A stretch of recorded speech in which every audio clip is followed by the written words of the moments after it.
दामिनीची वाटा पण नकोय.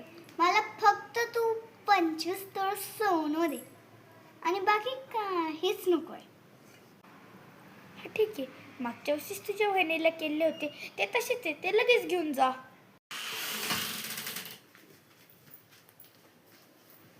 बरे स्वस्तात कटून जाईल.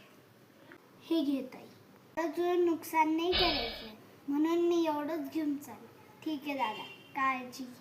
बरं पप्पा, तुम्ही आत्याला वेड्यात नाही काढलं, आत्याच तुम्हाला वेड्यात काढून गेली.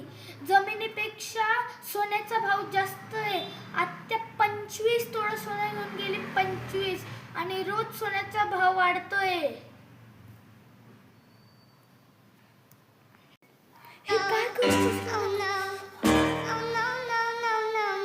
कसं वेड्यात काढलं दादाला.